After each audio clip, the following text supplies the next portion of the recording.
ఎప్పుడూ తినే తోటకూర అనేది బోర్ కొట్టేసిందా? ఒక్కసారి నేను చెప్పిన విధంగా చేసి చూడండి, ప్లేట్లోనే అన్నం మొత్తం కూడా ఖాళీ అయిపోతుంది. Hi friends, welcome back to cooking with Mouni. Made with love, served with happiness. ముందుగా 4 ఆనియన్స్ని ఇలా కట్ చేసుకోవాలండి. అదేవిధంగా 3 స్పూన్ల కారము, 5 వెల్లుల్లి రెబ్బలు కలిపి ఇలా మిక్సీ పట్టేశాను. ఇప్పుడు కడాయి అనేది పెట్టి ఆయిల్ వేసి తాలింపు గింజలు అనేది వేస్తున్నాను. అవి చిటపటలాడిన వెంటనే మనం ముందుగా మిక్సీ పట్టినటువంటి ఆనియన్ పేస్ట్ అంతా కూడా ఇందుట్లో వేస్తున్నానండి. చూస్తున్నారు కదండి, ఈ ఉల్లికారం అనేది కలర్ ఎంత సూపర్గా ఉందో.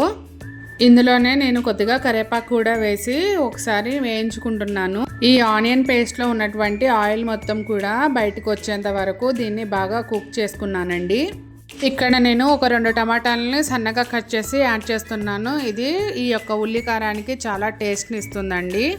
చూస్తున్నారు కదా, ఉల్లికారం టమాటాలు అనేవి చక్కగా మగ్గిపోయాయి. ఇప్పుడు కట్ చేసినటువంటి ఫ్రెష్ తోటకూరని వేసాను. ఇప్పుడు ఒక చిన్న సీక్రెట్ ఏంటి అంటే, తోటకూరని ఆయిల్ రిలీజ్ అయ్యేంత వరకు కూడా పేషెన్సీతో కుక్ చేయాలి. అప్పుడే ఒరిజినల్ టేస్ట్ అనేది వస్తుందండి.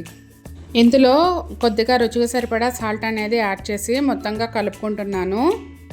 వావ్, కిచెన్ అంతా కూడా ఎంత మంచి స్మెల్ వస్తుందంటే ఒక్కసారి టేస్ట్ చేయకుండా ఉండలేరండి. అంత టేస్టీ అయినటువంటి తోటకూర ఉల్లికారం అనేది రెడీ అయిపోయింది. ఫైనల్గా మనం వేడివేడి అన్నంలోకి ఈ యొక్క తోటకూర ఉల్లికారం వేసుకొని కలుపుకొని తిన్నామంటే అబ్బా ఏం టేస్ట్ అండి. పిల్లలు కూడా ప్లేట్ మొత్తం ఖాళీ చేసేటటువంటి రెసిపీ ఇది. మీరు కూడా తప్పకుండా ఇంట్లో ట్రై చేసి ఎలా వచ్చిందనేది కామెంట్ సెక్షన్లో తెలియచేయండి. రెసిపీ కనుక నచ్చితే లైక్ చేయండి, షేర్ చేయండి, సబ్స్క్రైబ్ చేయండి. Thank you for watching.